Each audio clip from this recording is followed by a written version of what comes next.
Welcome back to the Marvel Movie Minute, a daily podcast in which we assemble to explore the films of the Marvel Cinematic Universe, 1 minute at a time. In this, our 6th season, we are looking at the Avengers. I'm Andy Nelson from the Next Reel Film Podcast. I'm Pete Wright, and maybe this time we could disagree with our words. Today we're talking about Minute 42, the answer to life, the universe, and everything, which begins with a valuable history lesson and ends with knocking Cap to the ground. Back on the show, it's Father David Mowry, chaplain of the Movies by Minutes community. Hello, Father David. Hello. Last time I was in Germany, I saw a man standing above everybody else. He was the tour guide. I don't know why the first assumption is that we're going to have a problem. Not all tour guides are authoritarians. I hear you. Well, some of them are. They're not good. Depends on which tour you get on. Right. Check with your travel agent, folks. That's the lesson of today's minute. Yeah, what kind of package did S.H.I.E.L.D. get Captain America? Yeah, clearly the wrong one. All right, we're continuing our conversation here between Loki and the German old man. Loki's first line at this minute is just so perfectly egotistical and just so Loki. There are no men like me. It's just like, yeah, this is Loki for sure. And you can hear Tom just savoring that line as he delivers it. There's so much he's putting in the subtext of that. Yeah. It's actually a really interesting scene because this man is standing up and we don't know anything about him at all other than he is standing up to a potential oppressor at this particular point in time, which is very interesting, and it takes place in Germany. And so I guess to that end, it hints like, is he Jewish? Like, what is his background? Is he, had he been a Holocaust survivor? Probably not old enough for that, but still, it does make you think about his place in the scope of all of this. And to that end, I was thinking about this. It's like, this actually may be the closest that any of these films comes to actually having kind of this moment with kind of like the German oppression of a Jewish person, because I was thinking about this in Captain America. It's like, they talk about it. He punches Hitler over 200 and some times, but you never really get any sense of kind of what's going on as far as what's happening with the Jews over in Germany. It's all, as soon as he gets over there, it's Hydra, Hydra, Hydra. And I thought that was actually kind of interesting that this is the first time that I feel like, oh, okay, suddenly we're getting a little bit of something that feels a little closer to German history. Did that strike either of you? In watching the movie, I think you are supposed to make the connection between, older man in Germany standing up to would-be tyrant. I think you're supposed to think Holocaust survivor. Now, I can't remember because the timeline gets a little wibbly after Avengers. Is this 2012 in universe? Yes. Okay. As in universe. Inside the MCU, this is 2012 and the Avengers is taking place. Correct. It is 2012. Which would make it pretty unlikely that this fellow actually is a Holocaust survivor. It's possible that he looks really good for his age. But that's really good. Yeah.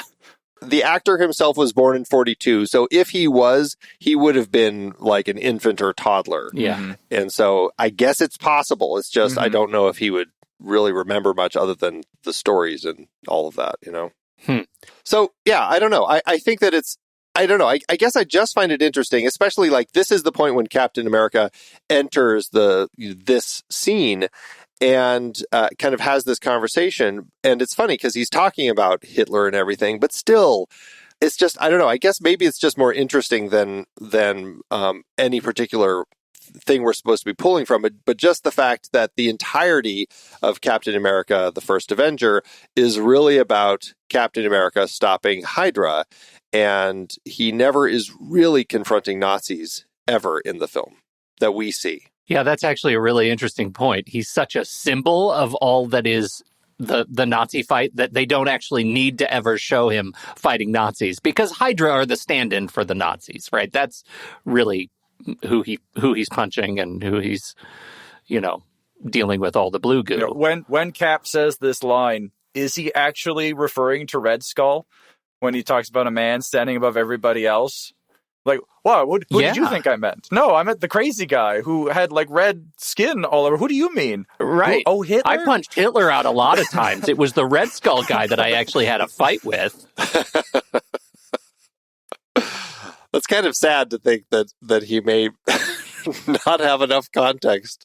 As you're talking about what Captain America was and wasn't involved with, the existence of the concentration camps were not widely known in the American armed forces. I mean, they were known to be things, but the extent of the horror to which the Jewish people were subjected to them, who could possibly imagine that without seeing it firsthand?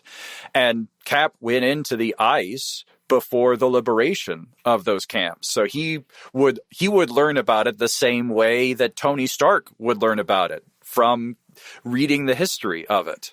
That's a fair point, that his battle was legitimately against soldiers, whether it was Nazis or Hydra agents. And if there were atrocities being committed, it was largely something that he wasn't aware of until he did come out. So yeah, that is an interesting point. Before we get too much farther into Cap, I want to just go back to the start of the minute, because the interchange between Loki and the old German man, I love the interplay there where, Loki's very smug. Oh, no men like me. I'm the best. Look at me. I'm Loki. I got horns on my helmet. And the put down of there are always men like you. It's good, not just because it's a very well written retort, but I think it's also good thematically, because it is addressing Loki's insecurity, and it is another example of the universe communicating to Loki, you are not as special as you think you are. It sets up the puny god joke later with the Hulk. And I think it's in part because there's always men like Loki, because he's trying to be something he's not. He's trying not to be the son of Odin and the brother of Thor. He's trying to create something for himself rather than living into what he has been given. And I think that's what marks a tyrant, that the tyrant is always grasping for what he can create for himself. And damn the consequences and damn the piles of bodies that follow in his wake as a result. The way that the old man says the line as a response to your point is very strong and powerful. And I guess I would say that Loki's response to it does kind of fit in line with the mischief maker, kind of the trickster god, the one who's always trying to, play situations into his own hands.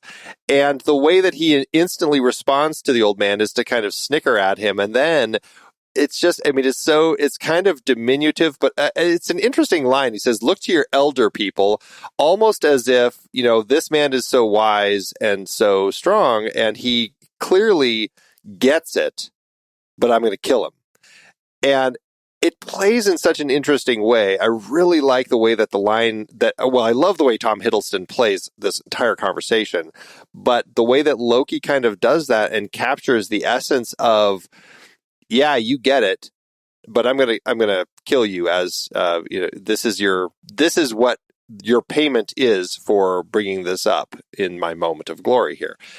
It's interesting. I really like the way that it plays in such a dark way, especially because Loki, essentially is now in Germany about to kill this old Jewish man. Yeah, and I think it also shows like the transparency of his position. Like, we go back to yesterday's minute and we're talking about how this is the distraction.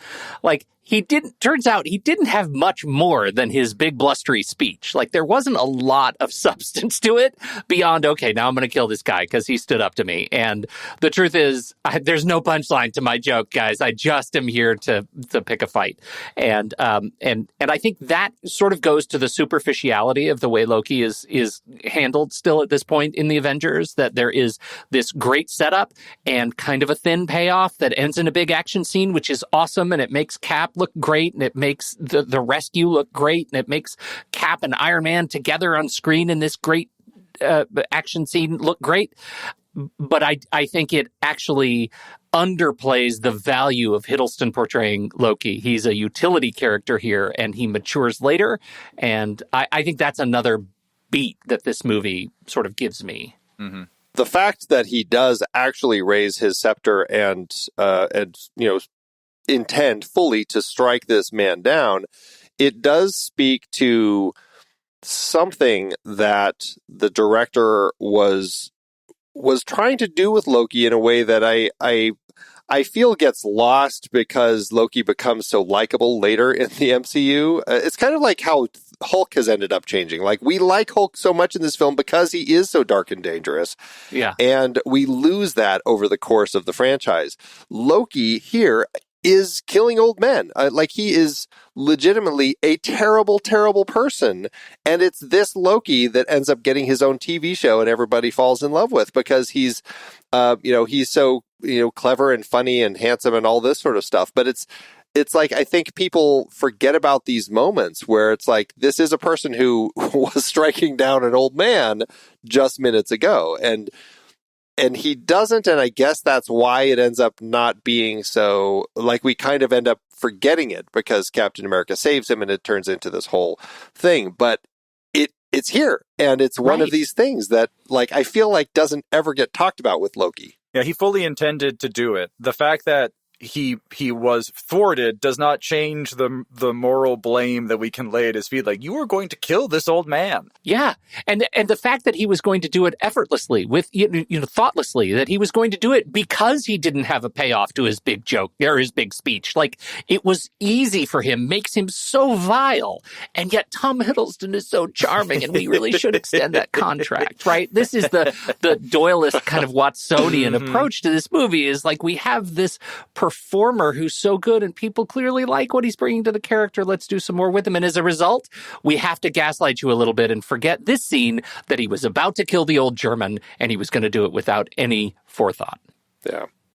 It's like, Ray Fiennes was pretty evil in Schindler's List also. And I can't imagine them saying, but he's so handsome though. Is there a way we can kind of continue his story without him killing himself at the end of the film? Yeesh. God. The SLCU. You took it dark and weird just now. I just want you to know that Dave and I are sitting here, we're doing fine, and you took it dark and weird. Andy, are you okay? Do you need to talk? Because we're here for you. Well, I am. Pete might not, but I am. I appreciate that. I may. Well, after this episode, we'll talk a little bit. Okay. All right. That's good. Yeah. So, all right. Well, we get to this point where Captain America does drop in and save the old man. And Loki gets hit by his own beam, which I don't know. I don't know if he's ever been hit by the blue pew pew before. But hate it when that happens. Here it goes. Also, I just have to say, when Cap drops in, aside from the fact that it's kind of a funny looking shot, because it's clearly just kind of a stuntman dropping in a little bit to land there, our old man has a great look of like shock on his face. But behind him, there's this woman in yellow who is just so casually like leaning on the wall behind her. There's a beer in front of her. And the shot's so fast that you don't really notice her. But when you're watching movies by minutes and you just like see it over and over again, I couldn't help but chuckle at the fact that this woman she's just there. I mean, if anything, they should have said, let's not put the woman in yellow right there, because she's just really casually just standing there with her beer. Like she's at a concert. It is really weird to see. Can we go back to one? Clear the set, please. Extras only. Security. Right. This is not a concert. It's just, moments like this are always fun. Mm-hmm. Yeah, she's like, where's Coldplay? Yeah, right. Is this the biggest hit that Loki has taken in the movie so far, when he's hoisted by his own spirit petard here? Yeah, actually. I mean, he gets shot in the face, actually, at the beginning of the movie, right. And it does actually leave kind of a little track across his face, but I don't know. Brief. He heals quickly. I don't know what's worse, a bullet to the face that he can heal quickly from, or a shot from the whatever sort of power blast is coming from the Mind Stone scepter. But he isn't hit another time. The rest of the times, he's attacked, but he kind of manages to avoid all the blows. It's not so much the blast to the breadbasket, but it's the stomach problems that come later. Loki had to spend a lot of time on the toilet after that because it just really messed him up. Gastrointestinal distress is no joke. I'll tell you what. That's why he's so quiet on the quinjet. Right. It's just like, something's going on down there. Keep it together. Do not embarrass yourself. Excuse me. Black Widow, what do you do if one gets the trucks on a quinjet? Oh, all right. I'm not overly fond of what comes next, I believe is the line. That's what he's really talking about. Boy. Okay, Captain America. Anyway, Captain America. You're doing great, Andy, by the way. Yes. You're doing great. Now we've got this little Captain America line that he throws out there. We talked about this a little bit yesterday. But this whole thing, the last time I was in Germany and saw a man standing above everybody else, we ended up disagreeing. Loki's response to that, the soldier, the man out of time, did Clint fill him in? How does he know all of this? There were a lot of those vintage trading cards floating around, and so Loki managed to get his hands. That's right. They made it all the way to Asgard. Do you not write this off as in Cap was a big story? Obviously, he's there. Okay. So insofar as he knows about Cap, do you think he knows about all of the Avengers? Like, if he's drawing the team out, you think he knows about all of them? Well, knowing what comes later in the movie, the plan seems to be let Loki get captured, taken to the helicarrier, taken to this particular jail cell. So there's a lot of intel that Loki is operating on that had to come from Clint. It had to. They have to know about Hulk. Yeah. They have to. I mean, that's the whole plan. Mm-hmm. Yeah. It's always weird because I don't know what place Clint has in the SHIELD hierarchy. He's not a mission giver. He's a mission receiver. And so usually, I speak only from watching a bunch of movies and TV shows, but my understanding is that there's a kind of need to know basis for a lot of stuff. So it's just so this kind of situation doesn't happen. You get one compromised agent and he spills all the secrets. Well, we do know that Clint is level 7. So that is true. Clint is level 7. I'd forgotten. I'm only a level G. So I have. Yeah, right. We're not quite there yet. Do we ever have any insight, anything telling us that Clint is officially a part of the Avengers initiative, or does he just sort of glom on to Black Widow as, when she hits him in the head? Well, is there anything putting her in the Avengers initiative? You talked about this earlier in the season that it's the Avengers and Hawkeye. He's also here. Yeah. But that's what I mean. Like, we never get any evidence that he is signed on because he's not on Tony's screens. Well, neither is Black Widow. Right. Neither is Black Widow. It's just superpowered people. Yeah. Okay. I feel better about that. And worse. Poor Hawkeye. Well, glad I could help, I guess. No, but to your point, though, I guess what's interesting, actually, and your point is well taken as far as the fact that Barton likely filled Loki in on all of these potential people who he could be coming up against. And as he sees Captain America and says, the soldier, the man out of time, that right there, I'm surprised that, in the minutes to follow when Steve and Tony are talking on the Quinjet and Steve is like, something's not right, he gave up too easily. This should have been something else that he could have said. Like, he also knew who I was. How did he know that? Like, that's information that could have actually been something that they could have, led them to thinking about some other elements, Because that is something that Steve would say. Tony Stark would assume that, of course, everybody knows who I am. I'm Tony Stark. I'm amazing. Whereas he's Steve Rogers. He's Captain America. Like, nobody knows who I am, even though I'm one of the most famous people in American history. Yeah. Right. Not only that, but he's, as we've talked about with his superpowers, he's got this incredible ability to strategize, and the way that his brain works has all been enhanced. And so some of this detective work theoretically should actually even be easier for him. And so putting these puzzle pieces into place shouldn't be too difficult for him. It could just be that he doesn't really, maybe they've never really filled him in much on this whole thing with Clint Barton. And, the only time that we've ever seen anything as far as he is concerned relating to Clint is that one moment on the helicarrier when Natasha is looking at one of the other monitors and to see that Barton is, one of the people that they're tracking, and she's looking. So the fact that the face trace is looking for Clint, Eric, and Loki, I guess that's all he knows. So I'm assuming that they must have filled him in a little bit, though. Mm-hmm. Yeah, it's got to come from Barton. It's Clint's fault. It's always Clint's fault. Oh, poor Clint. Well, behind him, the quinjet arrives, and we see Natasha piloting it, although there is actually another pilot next to her. We never see him in this moment. We don't get to see him until later. It's weirdly shot in a way where it's like, it's all Natasha.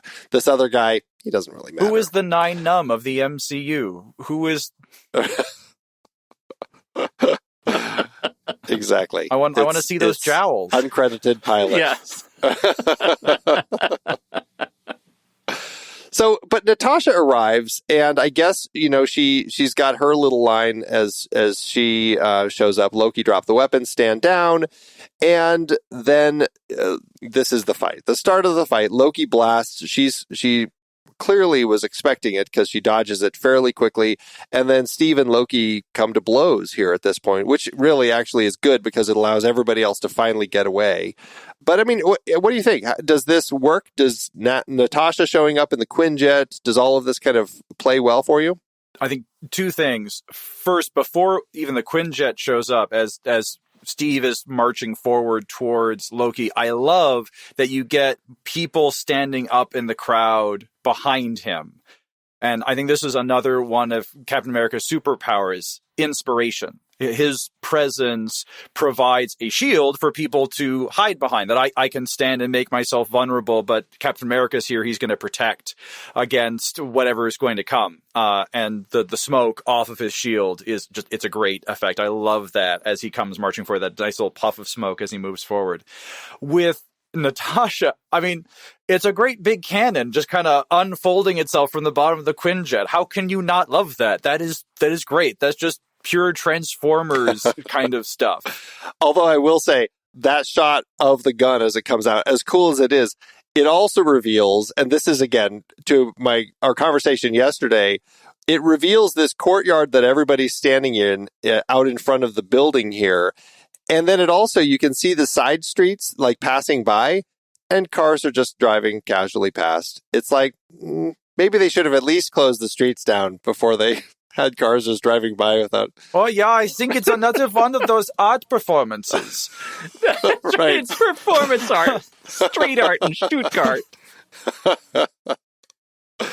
But yes, it is cool, though. I do like the way that the Quinjet plays. All of this it's a pretty fun. Pete, what do you think of it? I think it is too, because this is a rescue scene. Like, this is the scene where the first bit of team is coming together to save the day. And I like the look of it. I like the way I like, hearing Black Widow's voice, as the gun comes down. Like, I think it all works for me. It's a hero moment, and it's one of the lower cost hero moments in the movie, but it gets us into, like, here's what it might look like if the Avengers come to the rescue of something, and let's see how it goes. So I'm okay with it. I think it's fun. I think it's fun to get us into some fighting. Well, we see that Loki can certainly hold his own against shield tosses. There are 2 times that Cap throws his shield at Loki, and both times it does nothing. Loki just knocks it aside. It's nothing. The punching is a little more. There's some punching that, Steve lands a few blows on Loki, but it never seems to really quite do a whole lot to him. I wonder if Natasha is watching from above, because Steve is the one who keeps getting hit by Loki and his scepter. I wonder if she's watching, and this is why a few minutes from now she's going to say, you may want to hold this one out. Yeah. I mean, do you think, I don't know, maybe she is, but maybe it's because of her human anxiety. Like, she doesn't understand, because she's never really seen Cap in a fight, right? Yeah, until this moment. Right. This is new for everybody to see what Cap can actually do. Yeah, there were no magic shield cameras back in the war, so right, all that went unobserved.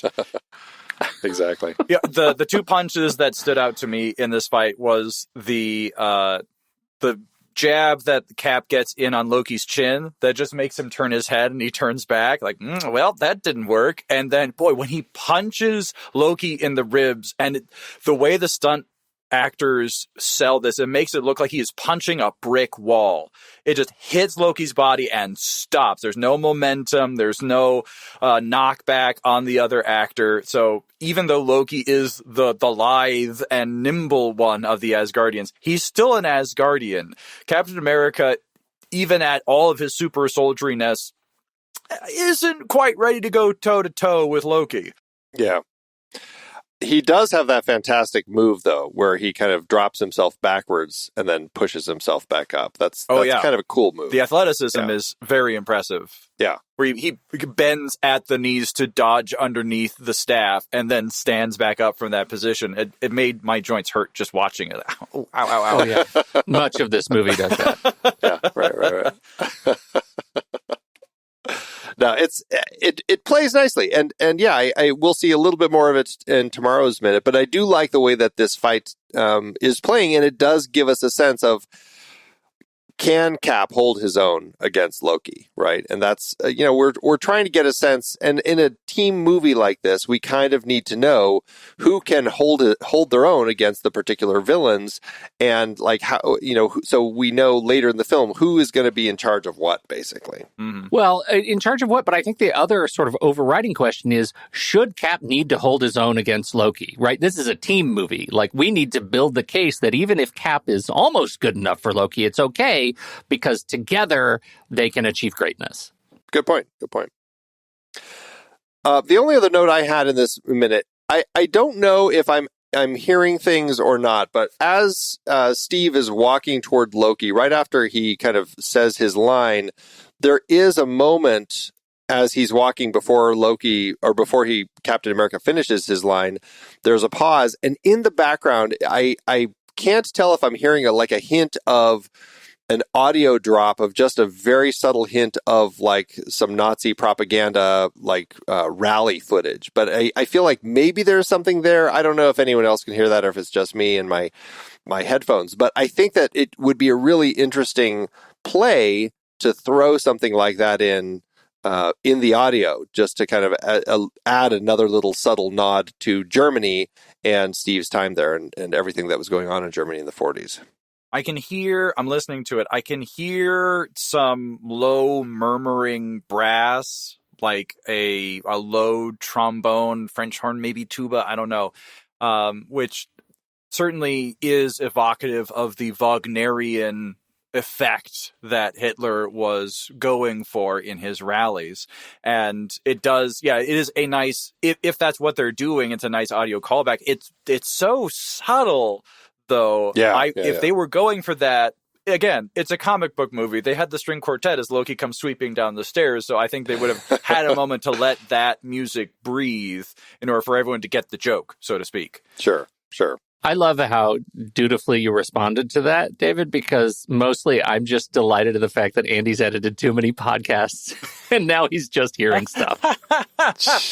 He's slowly, what you're watching right now is Andy slowly unraveling. 6 seasons. I actually didn't hear it, and I'll tell you, to your credit, I need to go back and listen to it on my source, because I've only listened to it just recently in the share that we do before we record these minutes, and the sound wasn't great. So I stand ready to believe you, and it would be a cool nod too. Yeah, I think so. I would love to. I need to go listen to it on my TV with my speakers and just play it in something that's louder, so I can just see if there is something there. Yeah.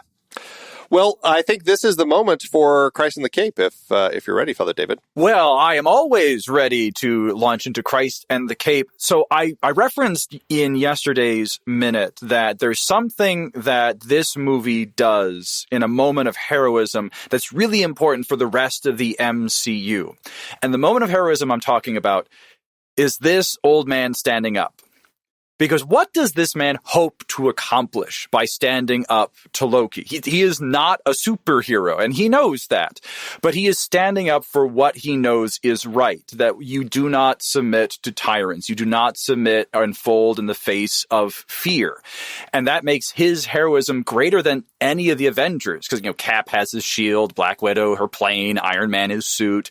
But how much braver is this old man? How much more righteous is his example? And I think what this moment does for the MCU is that it demonstrates a crucial factor that is sometimes taken for granted in superhero movies, but is rarely established. It demonstrates that the world is worth saving because there are people in it worth saving. And this is something that I think the Avengers and subsequent MCU movies in this upcoming phase get right, that I think other superhero movies from other intellectual properties that I don't name on this show don't quite get right, because they don't establish that same worthiness of the world to be saved. The world's just kind of a terrible place, so why bother saving it? But here we see heroism. So that's the first thing in this little example of this old man. And the second thing that I want to show in here is that the old man doesn't duck when Loki aims the scepter at him. This guy's, he's not an idiot. He knows what's happening here. He knows he doesn't know what Loki's capable of, but he knows that he is taking a big risk in standing up. But he doesn't duck. He doesn't flinch. He shows the fear because he's a human being. But that moment when Loki decides to use force against an unarmed old man who has simply gotten a few good quips in against Loki, it shows the poverty of Loki's power. Because the very act of killing the one who is defenseless before power shows the very weakness of power. It shows that power cannot compel change. It can't actually sway hearts and minds. It can only kill. Fear is not conversion. And this has been something that the Christian tradition has understood for a long time in valuing the martyrs, those who died rather than renounce their faith.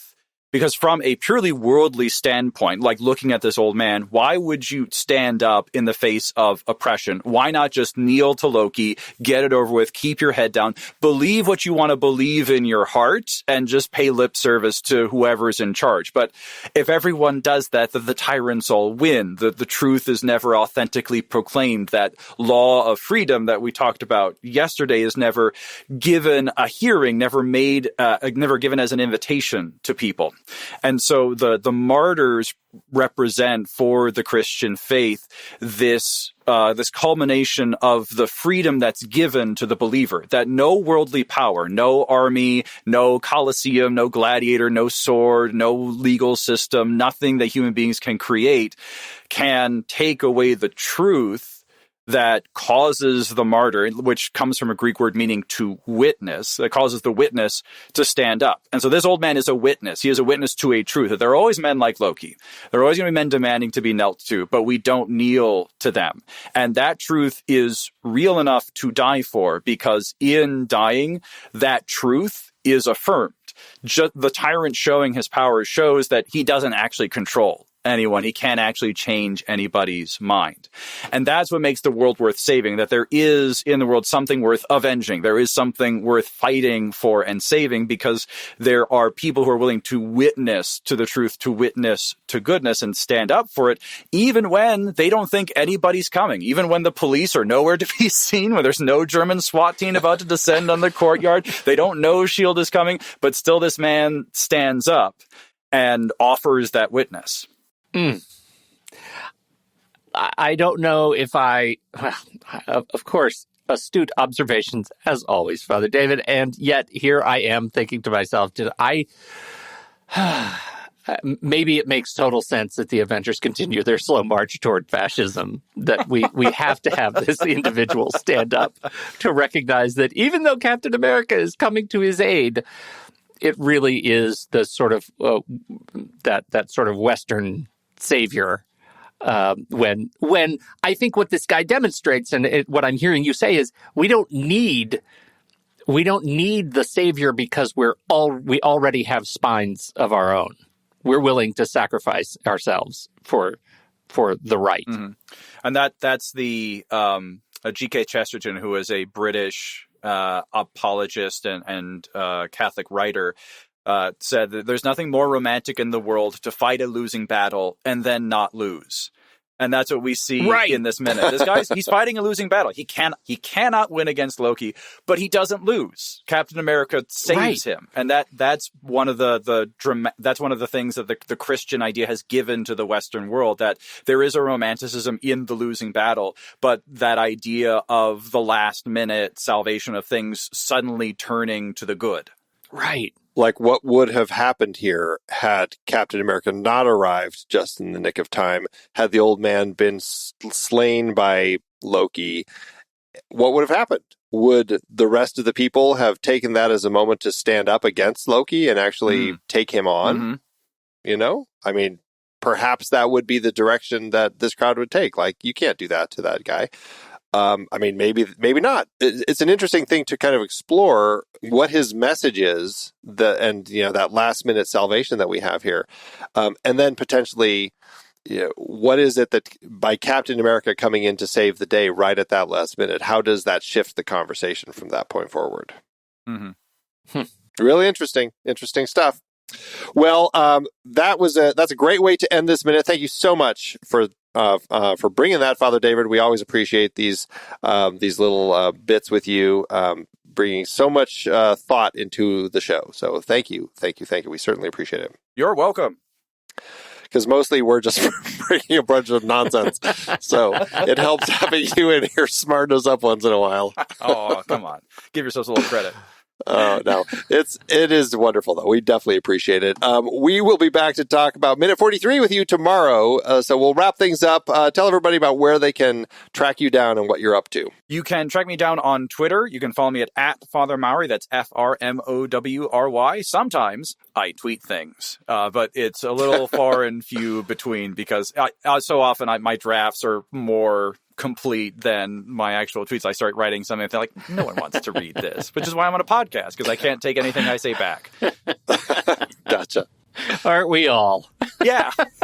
Well, we will have links to that and everything else in the show notes, so check those out, everybody. Remember, if you're not seeing your show notes in your podcatcher, just go to our website, marvelmovieminute.com. You can see them there. You can also learn about our membership, where you can get early access to shows. You can get member bonus episodes and ad-free episodes, all sorts of good stuff. So that's it for today. We'll be back tomorrow to talk about Minute 43. So, Pete, thanks as always. More Loki self-love. Until next time, true believers.